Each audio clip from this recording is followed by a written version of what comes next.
அஸ்ஸலாமு அலைக்கும். Hello everyone, welcome to taste of Chennai.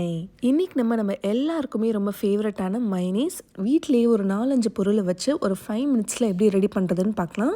நம்ம வெளியில் வாங்குறத விட வீட்டில் செய்கிற மைனீஸ் ரொம்ப டேஸ்டியாக இருக்கும்.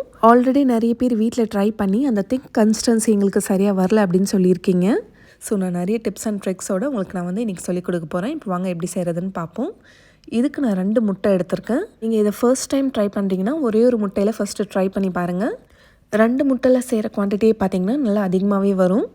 எக்லெஸ் மைனீஸ் செய்யணுன்னா ஒரே ஒரு கப் நல்லா சில்டு மில்க் எடுத்துக்கோங்க. இதுக்கு தேவையான இன்க்ரீடியன்ஸ் பார்த்தலாம். 2 முட்டை, அதுக்கப்புறம் 2 டீஸ்பூன் வினிகர் எடுத்திருக்கேன், ஒரு 1/4 டீஸ்பூன் உப்பு எடுத்திருக்கேன், ஒரே ஒரு டீஸ்பூன் சுகர் எடுத்திருக்கேன், அப்புறம் பூண்டு ஒரே ஒரு பீஸை எடுத்திருக்கேன். நிறைய எடுத்திங்கன்னா ரொம்ப ஸ்ட்ராங் ஃப்ளேவர் வந்துடும். 1 அப்படி இல்லைனா 2 எடுத்துக்கோங்க. அதுக்கப்புறம் 1 கப் அளவுக்கு ஆயில் எடுத்திருக்கேன். 2 முட்டைக்கு 1 கப் ஆயில் வந்து கரெக்டாக இருக்கும். இப்போ மிக்ஸி ஜார் அப்படி இல்லைனா இந்த மாதிரி ஒரு ஃபுட் ப்ராசஸர் யூஸ் பண்ணிக்கலாம். இப்போ நான் இதில் முட்டை ஃபஸ்ட்டு சேர்த்துக்கிறேன். 1/4 டீஸ்பூன் அளவுக்கு உப்பு சேர்த்துக்கலாம். கொஞ்சமாக சேர்த்தாலே போதும். 1 டீஸ்பூன் சுகர் சேர்த்துக்கோங்க.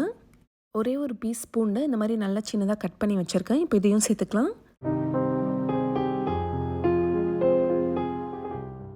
இப்போது ஒரு ஹை ஸ்பீடில் ஒரு 10 to 15 செகண்ட்ஸ் இதை நல்லா பிளெண்ட் பண்ணுங்கள். இப்போ 1 கப் ஆயிலில் நான் ஃபஸ்ட்டு ஒரு 1/4 கப் ஆயில் வந்து சேர்த்துக்கிறேன். இது வந்து 250 ml அளவுக்கு இருக்குது. இந்த மாதிரி நீங்கள் 4 தடவை சேர்க்கணும். இப்போ ஃபஸ்ட்டு இதை சேர்த்துக்கலாம். ஆன் பண்ணிவிட்டு இதை ஊற்றிட்டே இருங்க. மிக்ஸி யூஸ் பண்ணுறங்க. நீங்கள் ஊற்றிட்டு நீங்கள் மூடிட்டு எப்பயும் போல் அரைச்சிக்கலாம். 15 செகண்ட்ஸ் பிளெண்ட் பண்ணதுக்கப்புறமா இதை ஆஃப் பண்ணிவிட்டேன். திரும்ப ஒரு 1/4 கப் ஆயில் வந்து நான் இப்போ சேர்த்துக்கிறேன்.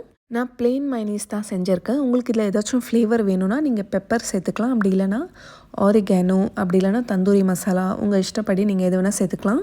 நல்லா பிளெண்ட் பண்ணிட்டீங்கன்னா இதில் முட்டையோட ஸ்மெல் உங்களுக்கு கொஞ்சம் கூட வராது. இப்போ நான் இது ஒரு 3rd டைம் ஆயில் சேர்க்குறேன். சேர்த்துட்டு ஒரு 10 to 15 செகண்ட்ஸ் நல்லா ஹை ஸ்பீடில் பிளெண்ட் பண்ணிவிட்டு ஆஃப் பண்ணிடுங்க. இன்னுமே லிக்விட் கன்சிஸ்டன்சியில் தான் இருக்குது. ஸோ இப்போ எல்லா ஆயிலும் நான் வந்து சேர்த்துட்டேன். நல்லா திக் கன்சிஸ்டன்சி வர வரைக்கும் இதை நல்லா பிளெண்ட் பண்ணிகிட்டே இருங்க. ஆயிலோட குவான்டிட்டி மட்டும் கம்மி பண்ணிடாதீங்க. உங்களுக்கு மைனீஸ் வந்து அந்த கன்சிஸ்டன்சி சரியாக வராது. நீங்கள் டயட்டில் இருந்தீங்கன்னா கண்டிப்பாக அந்த ரெசிபியை ட்ரை பண்ணாதீங்க. இப்போ பாருங்கள் எவ்வளோ திக் அண்ட் க்ரீமியாக இருக்குது. இப்போ இதில் ஃபைனலாக நான் வினிகர் சேர்த்துக்க போகிறேன். வினிகர் அப்படி இல்லைனா லெமன் ஏதாச்சும் ஒன்று சேர்த்துக்கோங்க. திரும்ப இது ஒரு 10 to 15 செகண்ட்ஸ் நல்லா பிளெண்ட் பண்ணிக்கலாம். நீங்கள் இதில் எவ்வளோ ஆயில் அதிகமாக சேர்க்குறீங்களோ அந்தளவுக்கு நல்லா உங்களுக்கு திக் கன்சிஸ்டன்சி கிடைக்கும். உங்களுக்கு மைனீஸ் திக்காக வரலனா இன்னும் கொஞ்சம் ஆயில் சேர்த்துட்டு நல்லா பிளெண்ட் பண்ணுங்கள். உங்களுக்கு கரெக்டான கன்சிஸ்டன்சி வந்துடும். இப்போ பாருங்கள் நல்ல திக் அண்ட் க்ரீமியாக ஹோம்மேட் மைனீஸ் ரொம்ப டேஸ்டியாக ரெடி ஆயிடுச்சு. இது செய்கிறது ரொம்ப ஈஸி. இனி கடையில் வாங்க வேண்டிய அவசியமே இல்லை. நம்மளே வீட்டில் ரொம்ப ஈஸியாக ரெடி பண்ணிடலாம். நம்ம சூப்பர் மார்க்கெட்ஸில் வாங்குகிற மைனீஸ் விட இது ரொம்ப டேஸ்டியாக இருக்கும். இதோட டேஸ்ட் நம்ம ரெஸ்டாரண்ட்டில் இந்த தந்தூரி சிக்கன் ஷவர்மா கூட சர்வ் பண்ணுவாங்க இல்லையா, சேம் அதே மாதிரி தான் இருக்கும். கண்டிப்பாக நீங்கள் இன்றைக்கே இந்த ரெசிபியை ட்ரை பண்ணி பாருங்கள்.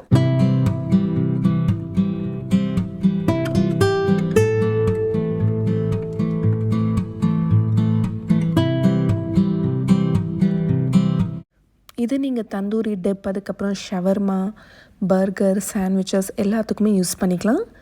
இது ஹோம்மேட் மைனீஸ்ன்னு சொன்னீங்கன்னா யாருமே வீட்டில் நம்ப மாட்டாங்க. அந்தளவுக்கு ரொம்ப நல்லாயிருக்கும். பசங்களுக்கு மார்னிங் பிரேக்ஃபாஸ்ட்க்கு இந்த மாதிரி நீங்கள் ப்ரெட்டில் ஸ்ப்ரெட் பண்ணி கொடுத்துடலாம். ரொம்ப விரும்பி சாப்பிடுவாங்க.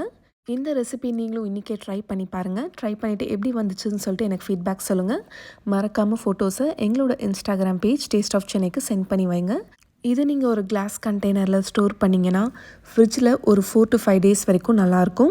இன்றைக்கி நான் ஷேர் பண்ண ரெசிபி உங்களுக்கு பிடிச்சிருந்தா கண்டிப்பாக அந்த வீடியோவை லைக் பண்ணுங்கள். அப்படி உங்களோட ஃப்ரெண்ட்ஸ் அண்ட் ஃபேமிலிக்கும் மறக்காமல் ஷேர் பண்ணிக்கோங்க. எல்லாருக்குமே யூஸ்ஃபுல்லாக இருக்கட்டும். இதே மாதிரி இன்னும் நிறைய இன்ட்ரெஸ்டிங்கான ரெசிபிஸ் வந்துகிட்டே இருக்குது. அதெல்லாம் நீங்கள் மிஸ் பண்ணாமல் பார்த்துட்டே இருக்கணும்னா நம்ம சேனல் டேஸ்ட் ஆஃப் சென்னையை மறக்காமல் சப்ஸ்கிரைப் பண்ணுங்கள்.